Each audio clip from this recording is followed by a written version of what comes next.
Hello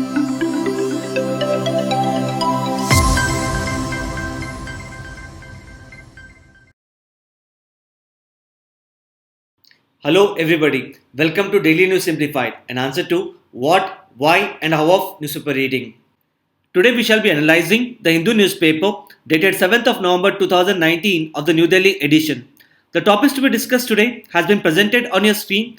Timestamping for the same has been provided in the description box below. Let us begin our today's discussion. Now the first article appears on page number 10. The title of the article is An Unwanted Booster Dose for the Vaccine Hesitancy. This article shall be important mainly from the perspective of GS Paper 2, Governance, under the subsection Issues relating to the Development and Management of Health.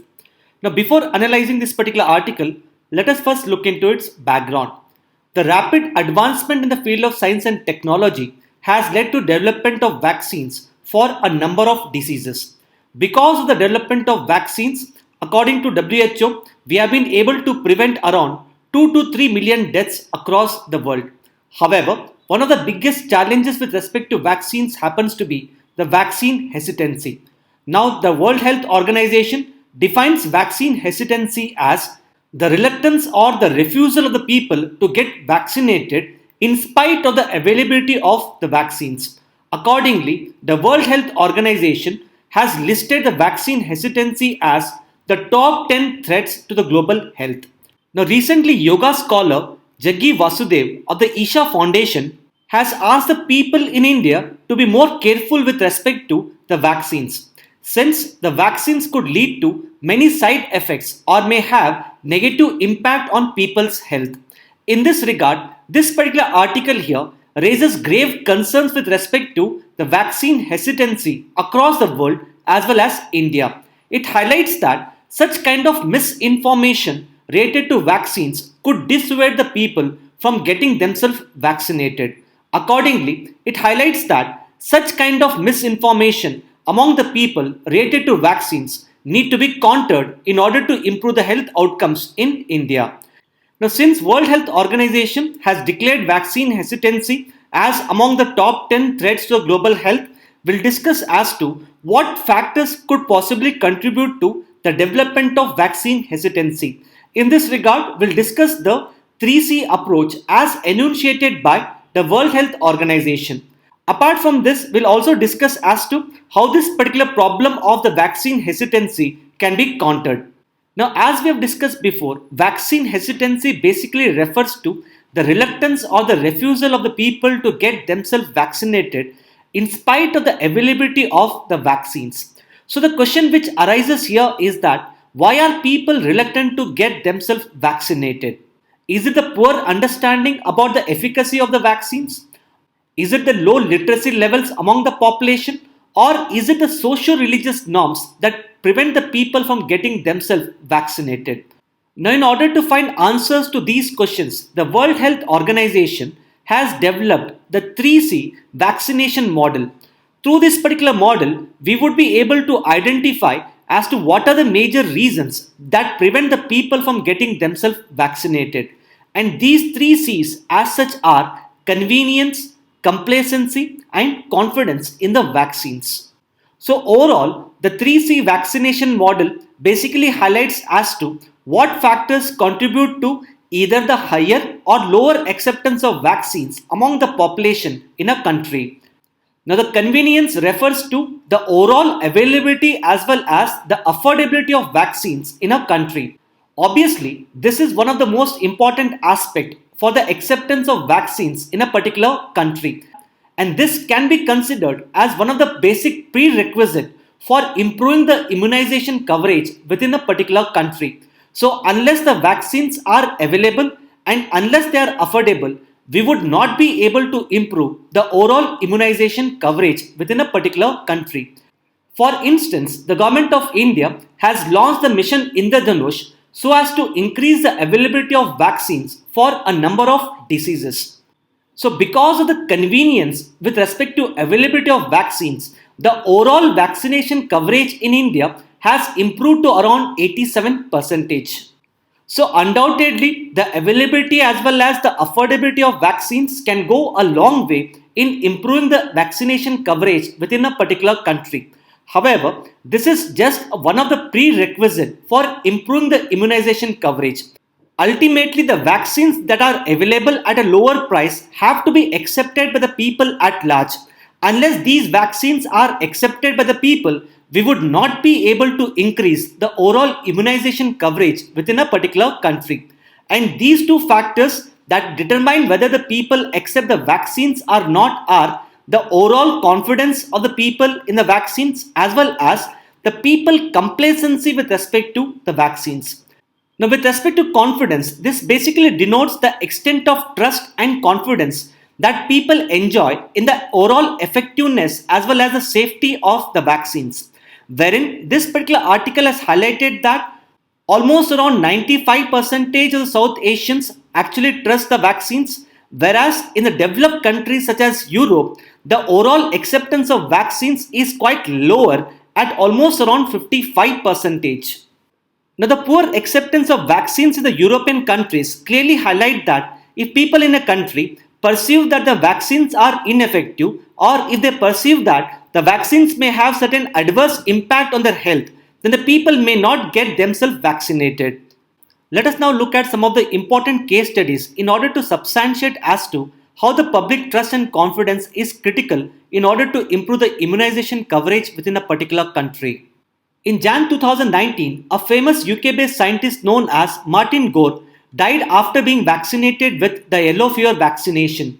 Now, even though this may be a one-off incident of death due to vaccination, however, such instances of death due to vaccination may lead to the loss of public trust and confidence in the vaccines.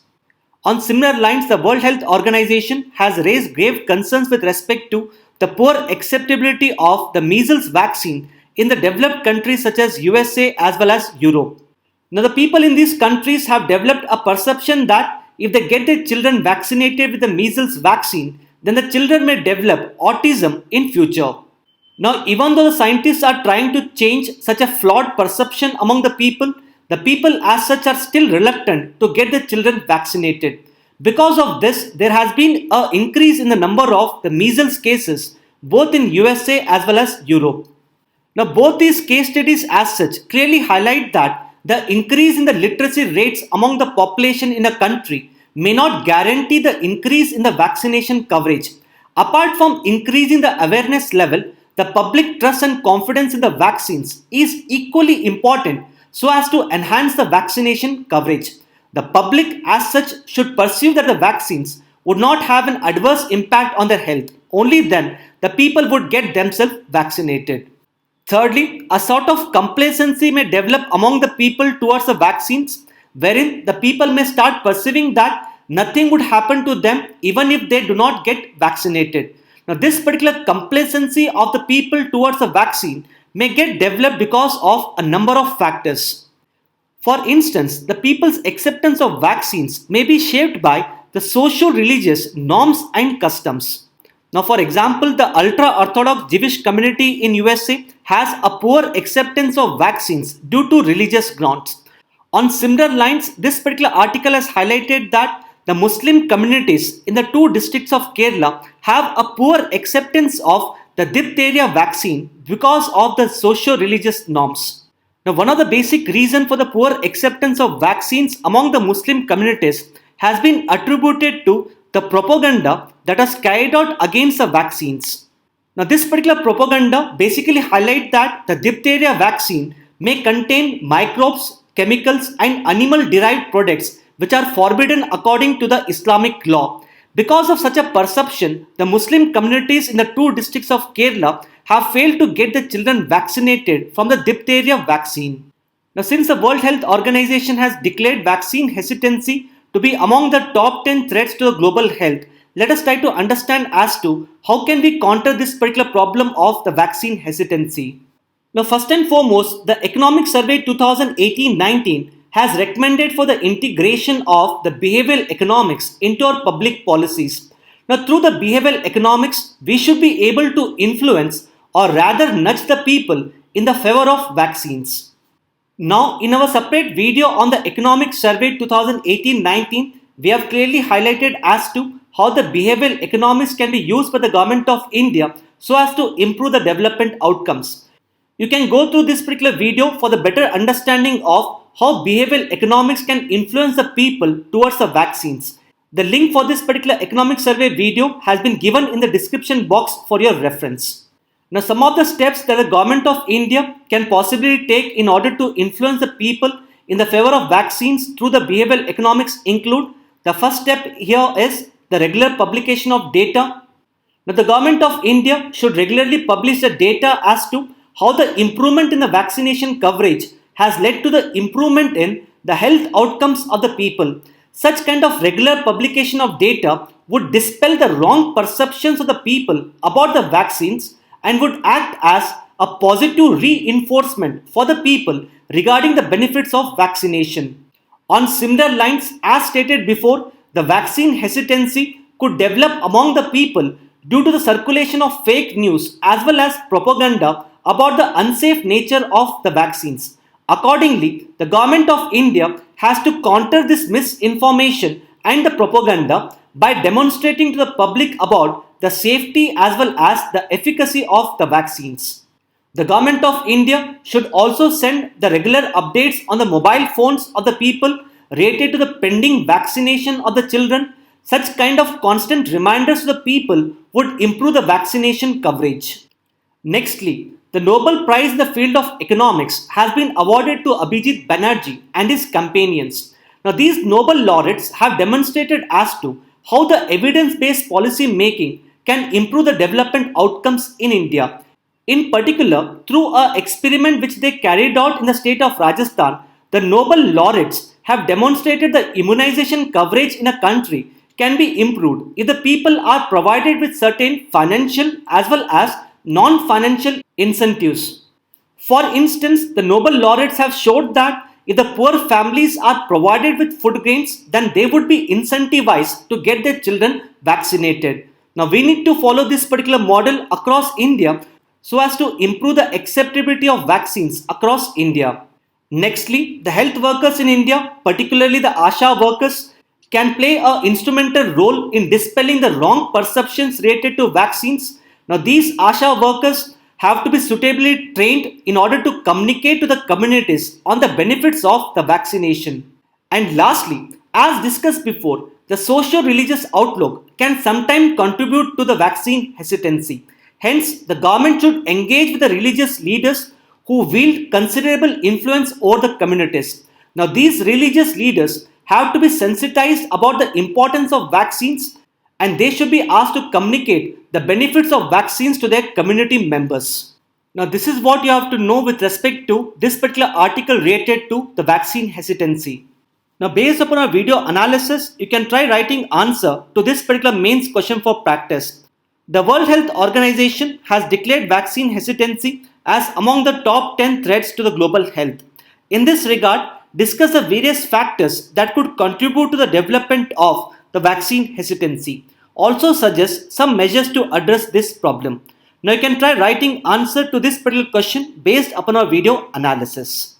Now the next article appears on page number 1. The title of the article is 25,000 crore fund to help the housing sector. This article shall be important mainly from the perspective of GS paper 3 under the subsection Indian economy and various issues. The real estate sector in India has got itself into a kind of vicious economic cycle. As to what exactly is this vicious cycle of the real estate sector? Now, as you all must be aware, the banks in India have accumulated higher amount of non-performing assets. Because of this, banks as such are reluctant to give loans to the real estate companies in India. Hence, because of this, the overall investment rate by the real estate companies in the Indian economy has drastically reduced. So, because of the lower investment by the real estate companies, a large number of housing projects have got stalled, or rather, a large number of housing projects have not got completed on time. Hence, because of the stalling of a large number of housing projects, the finances of the real estate companies as such have got adversely affected. And this in turn has reduced their ability to give back the loans which they have taken from the banks. So looking at these aspects, the real estate sector in India has got itself into a kind of vicious economic cycle. Hence, in order to address this particular problem of the real estate sector, the Union Cabinet has recently decided to provide for the debt financing to the real estate companies through the alternate investment funds. Now, what this essentially means here is that the government of India has created a separate fund so as to give loans to the real estate companies that are facing the distress. Hence, by providing loans to the real estate companies, the government of India seek to promote higher amount of investment by such real estate companies, leading to the completion of the pending housing projects. And overall, the idea here is to improve the finances of the real estate companies. And once the finances of the real estate companies improve, these companies as such would be able to give back the loans which they have taken from the banks, and we would be able to reduce the non-performing assets of the Indian banks. Hence, as part of this video analysis, first and foremost, we'll discuss as to what exactly are the alternate investment funds. And secondly, we'll discuss in detail as to what are the government proposals with respect to the improvement in the real estate sector in the Indian economy. Now coming to the basic understanding of the alternate investment fund. Now the alternate investment funds are basically pooled investment vehicles. Now this basically means that a set of investors may come together, pool in their money so as to set up an alternate investment fund. For example, let's say the investors such as investor A, B, C, D, E, who are either based in India as well as foreign investors, can come together, pool in their money and set up an alternate investment fund. Now this alternate investment fund in case of India can be set up either as a trust or as a company which can be registered under the Companies Act. Such an alternate investment fund is in turn professionally managed by the professionals. Now what this alternate investment fund basically does is that this particular money is in turn invested in the different investment vehicles. Now, as to what kind of different investment vehicles can be used by the alternate investment fund. Now, for instance, a set of investors can come together and create an alternate investment fund, and this particular alternate investment fund can in turn give loans to various kinds of infrastructure projects. Now, projects such as roads, railways, airports, ports, etc. These projects can in turn avail loans from the alternate investment funds. So what is the benefit here? Now the benefit is that first and foremost, it will help us complete the infrastructure projects in India. Secondly, the alternate investment funds can earn profits through the interest by giving loans to such infrastructure projects. On similar lines, the alternate investment funds can also give loans for the completion of various real estate projects. Now, for example, the various real estate companies in India can borrow money from the alternate investment funds so as to complete their pending housing projects. Now, if you look at both infrastructure projects as well as real estate projects, under these aspects, the alternate investment fund is actually lending money for the completion of the projects. Now, apart from these aspects, the alternate investment fund can also make an investment even in the startup companies. So when an alternate investment fund makes an investment in the startup companies, then it would be referred to as the angel fund, or sometimes it is also referred to as the venture capital. Similarly, the alternate investment funds can also make investment in the development of various micro, small and medium enterprises, which is similar to the investment made in the various startup companies. Apart from that, some of the alternate investment funds can also make an investment in different kinds of shares so as to enhance the overall profits of the investors. Now, for example, some of the high net worth individuals may come together so as to create the alternate investment fund, and such an alternate investment fund can make investment in different kinds of shares so as to enhance the profits of such individuals. In such cases, such kind of alternate investment funds are also referred to as the hedge funds. However, one of the main problem with respect to hedge funds is that such funds are considered to be quite riskier as compared to other funds. This is primarily on the account of the fact that such funds normally invest in certain riskier shares.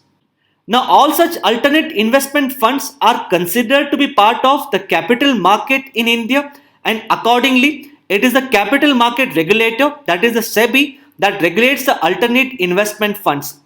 Now, presently, the alternate investment funds are regulated under SEBI Alternate Investment Fund Regulations 2012.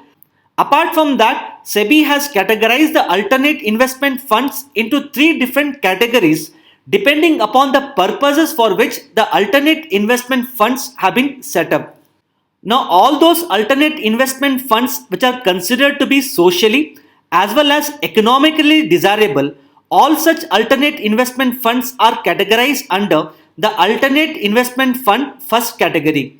And some of these funds include the angel fund, that is a fund that is invested in the startup companies as well as the funds that are invested for the development of the micro, small and medium enterprises. With respect to second category, that is AIF2, now these funds are generally set up for the purposes of meeting the operational requirements of the already running projects.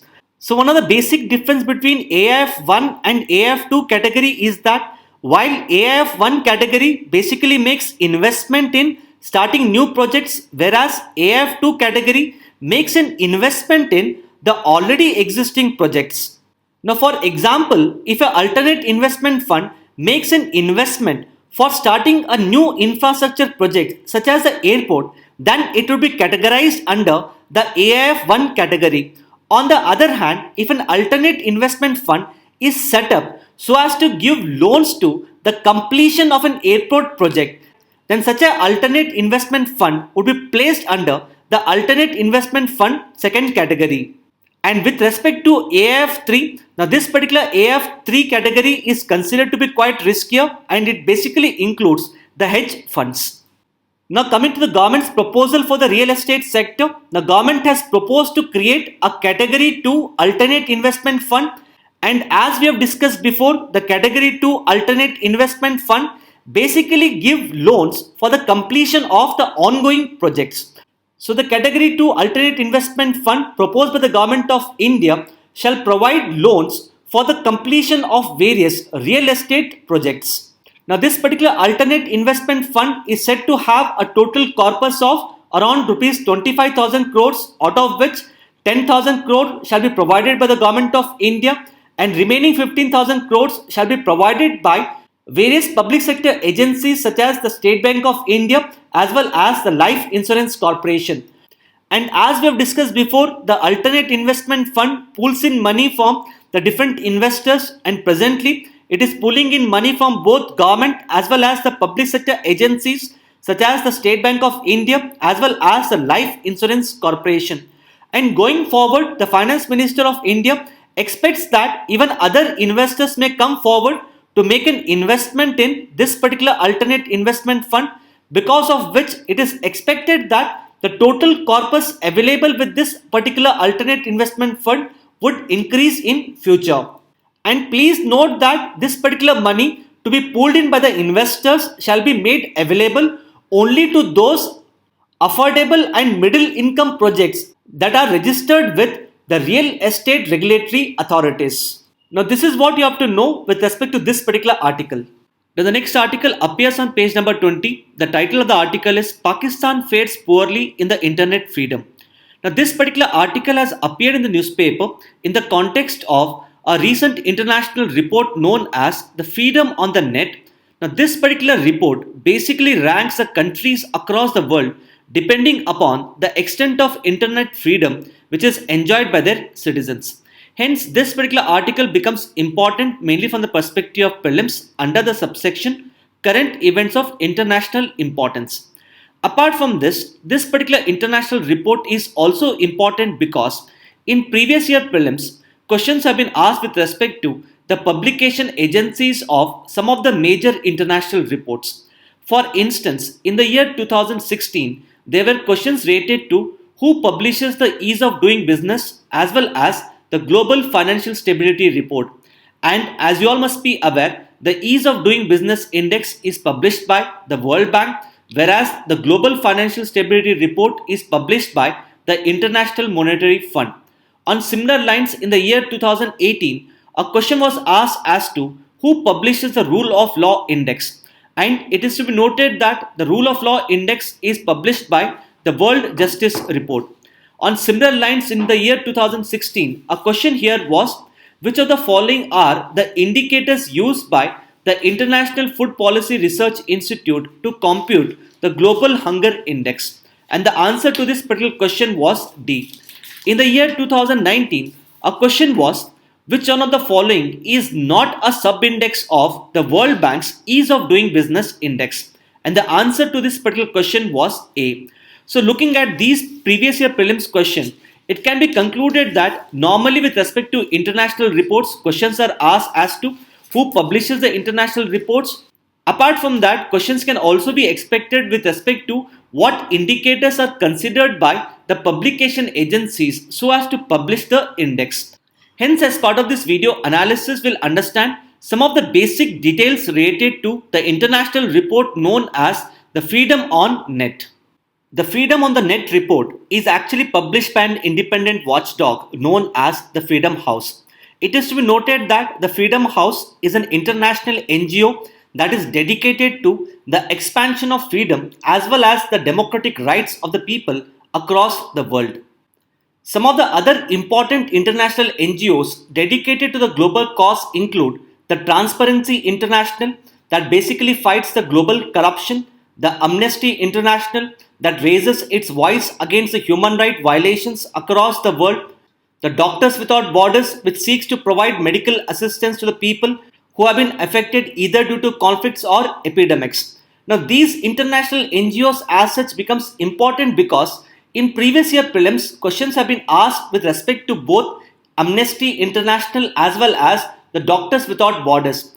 In this regard, you need to note that even the Freedom House is an international NGO that is dedicated to the expansion of freedom and the democratic rights of the people across the world. Now, with respect to Freedom on Net report, as we have seen, the world community as such has witnessed a rapid growth of the internet, where internet as such has acted as an enabling tool so as to expand our democratic rights. For instance, we use various social media platforms such as the Facebook or Twitter so as to express our views and opinions on various political issues. We also use these social media platforms in order to engage with our political leaders. However, what has happened is that some of the authoritarian regimes across the world have been clamping down on the internet in order to prevent any kind of dissent or the criticism against them. Hence, it can be stated that the social media as such has acted as a double-edged sword, wherein it has enabled the people to freely express their opinion. On the other hand, it has been used by the authoritarian regimes so as to clamp down on the democratic rights of the people. Hence, in this regard, the Freedom on Net report basically measures the extent of internet freedom enjoyed by the citizens in different countries across the world, and accordingly, it ranks the countries depending upon the internet freedom enjoyed by the citizens. With respect to various indicators used in this particular report in order to measure the internet freedom, these indicators are the obstacles faced by the people in order to access the internet, the various limits imposed by the government with respect to the kind of content that is displayed on the internet. That is, in some of the cases, the government can block the access to some of the important websites that are critical of the government's policies. And lastly, the violation of user rights that may be related to the surveillance and user privacy on the various social media platforms. So based upon these three indicators, 65 countries across the world have been assigned a numerical score, wherein the numerical score as such can range from 100 to 0, where a numerical score of 100 would denote that the citizens in that particular country enjoy the most amount of internet freedom, whereas a numerical score of 0 would denote that the citizens enjoy least amount of internet freedom. And accordingly, the countries are bracketed into three different categories, wherein a country is said to have a freedom of internet if its score is lying in the range of 70 to 100. A country is said to be partly free if its score is in the range of 40 to 69, and a country is said not to have a free internet freedom if its score lies in the range of 0 to 39. Now, coming to the important highlights of this particular report, the theme of this year's report is the crisis of social media. As discussed before, the social media in today's times has emerged as a double-edged sword, wherein some of the authoritarian regimes have used the social media to meet their own ends. For example, this particular report has stated that some of the authoritarian regimes have used the social media to collect vast amount of user data so as to carry out a mass surveillance of their citizens. Apart from that, these days a large number of corporate entities as well as the foreign governments are using the social media so as to influence the election outcomes in a democratic country. This we have seen particularly with respect to the Russian intervention in the US presidential elections. Hence, in this regard, this particular report has raised grave concerns with respect to the misuse of social media by some of the authoritarian regimes across the world. Now, with respect to performance of the countries on the internet freedom, the topmost performing country as per the report is Iceland, whereas the worst performing country with respect to internet freedom happens to be China. It is to be noted that China has been rated as the worst performing country with respect to internet freedom for the consecutive fourth year. With respect to India's performance, India has been assigned a numerical score of 55 points. And as we have discussed before, if a country is assigned a numerical score in the range of 40 to 69, it would mean that the citizens in that particular country would enjoy a partly free internet freedom. So this is what you have to know with respect to this particular article related to the Freedom on Net report. The next article appears on page number 9. The title of the article is India-Russia to form the after-sale support groups. This article shall be important mainly from the perspective of GS Paper 2, International Relations, under the subsection Bilateral Agreements involving India or affecting India's interest. Union Defence Minister Mr. Rajnath Singh is on a visit to Russia in order to attend India-Russia Intergovernmental Commission on the Military Technical Cooperation. Now, during this particular meeting, India and Russia have agreed to set up the working groups for the after-sale support of the key defense platforms. It is to be noted that in September, India and Russia had signed an intergovernmental agreement for the mutual cooperation in the field of joint manufacturing of spares, components and other material related to Russian origin defense equipment. Hence, this particular working group has been set up in order to take forward the intergovernmental agreement which was signed earlier. Now, as part of this video analysis, let us understand some of the basic details related to India-Russia defense cooperation. Now, the defense cooperation between India and Russia has emerged as an important pillar of their strategic relationship.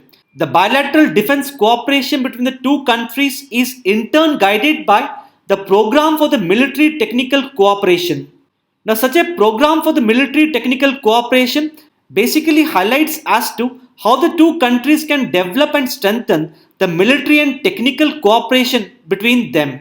Now, with respect to the institutionalized structure for promoting military technical cooperation, both these countries had established the India-Russia Intergovernmental Commission on the Military Technical Cooperation in the year 2000.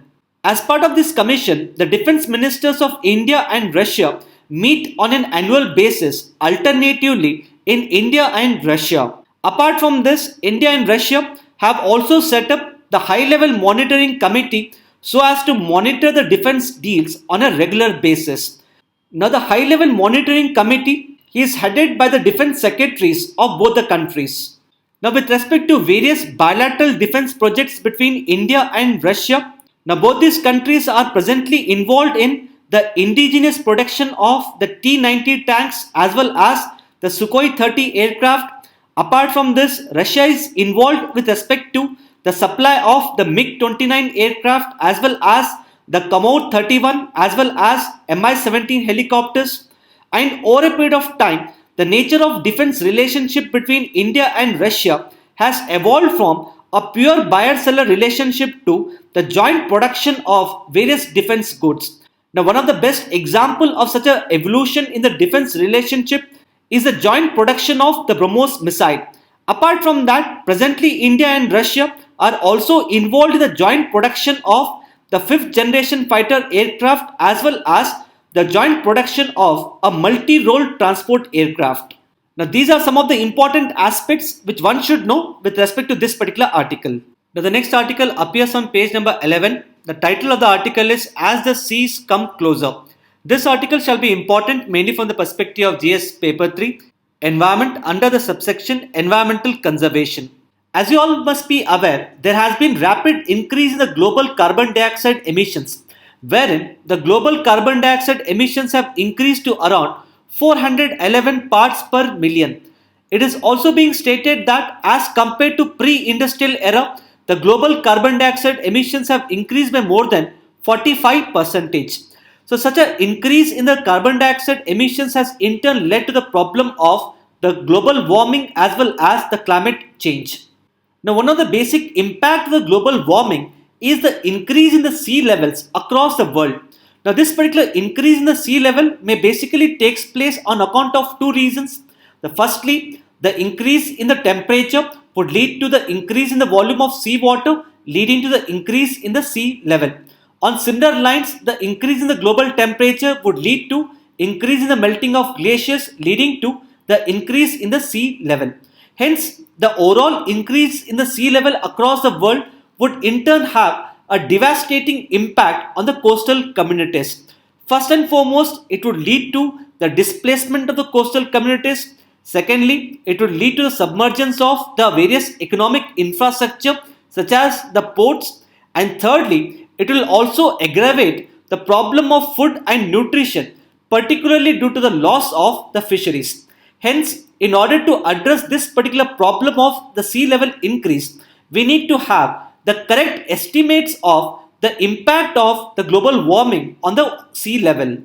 Now, according to the earlier estimates that was provided through NASA's Shuttle Radar Topographic Mission, it was estimated that around 5 million people in India would get displaced on an annual basis. However, this particular article highlights that there were a number of flaws with respect to the previous estimates, because of which recently we have come up with the new estimates of the overall impact of the sea level rise on the coastal community, and the new estimates have been provided through a foolproof mechanism known as the Coastal Digital Evaluation Method. Now, according to the new estimates, it has been highlighted that almost around 36 million people in India would get adversely affected because of the increase in the sea level. And if you look at the global level, according to this particular methodology, almost around 150 million people are likely to get affected because of the increase in the sea level. Now, the methodology adopted by both SRTM as well as the Coastal Digital Evaluation Method are quite technical in nature, and it is quite unlikely that the questions would be asked from this particular aspect. Overall, what you are required to understand from this particular article is that according to new estimates, the number of people who are likely to be affected by the increase in the sea level is much higher as compared to the previous estimates. Apart from this, this article has given a number of suggestions for the Indian government to deal with this particular problem of the increase in the sea level. Let us look at these suggestions given in the article one by one. Now, the first suggestion given in this particular article is to protect the Indian coast, particularly through the engineering methods such as the construction of the coastal barriers. Secondly, we need to anticipate the extent of the increase in the sea level and accordingly stop various kind of infrastructure projects.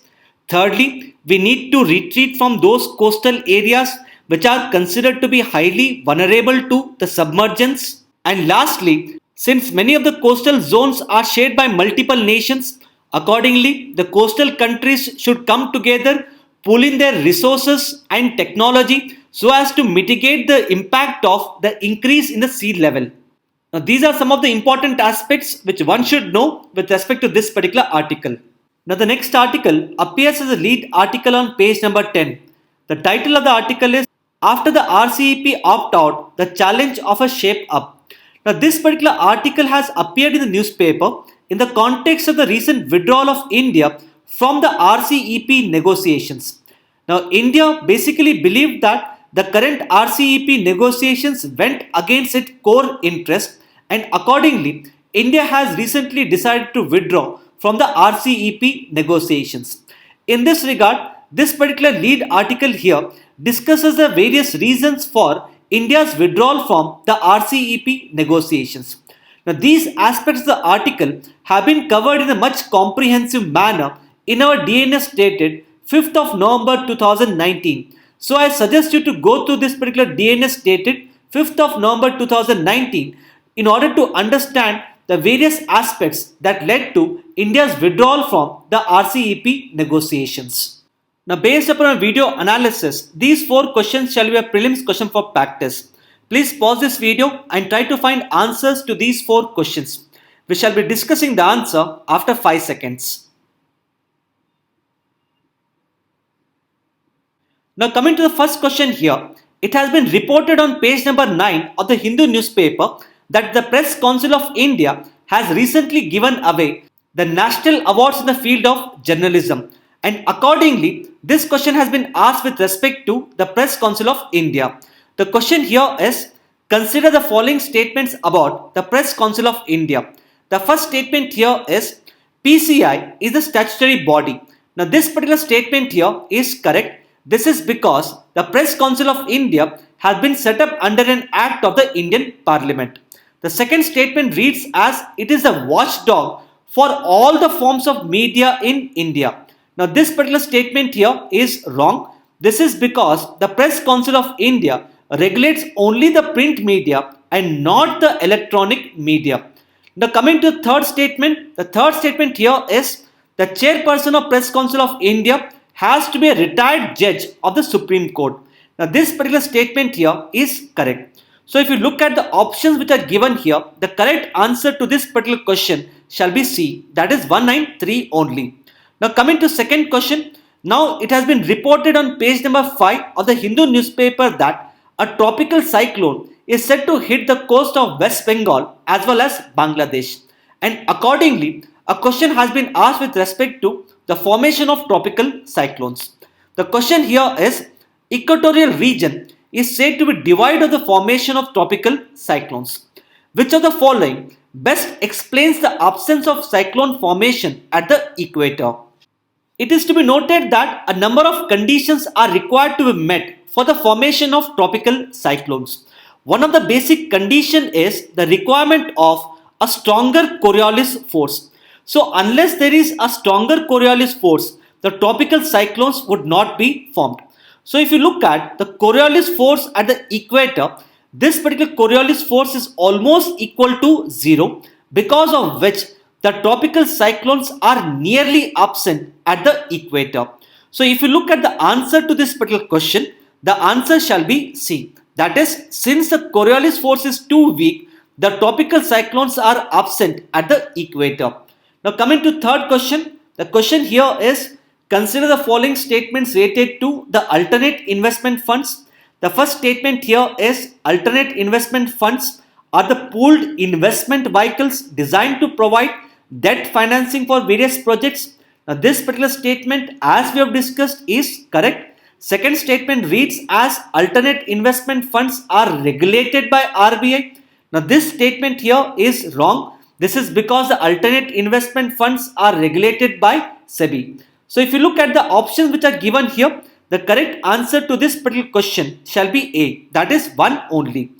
Now, coming to last question, it has been reported on page number 20 of the Hindu newspaper that China has recently launched Sudan's first ever satellite, and accordingly the question has been asked here, where the question states, which of the following African countries first ever satellite was launched by China recently? And the answer here is C, that is Sudan. With this, we have come to end of today's discussion. Now let us have a look at the question for the day.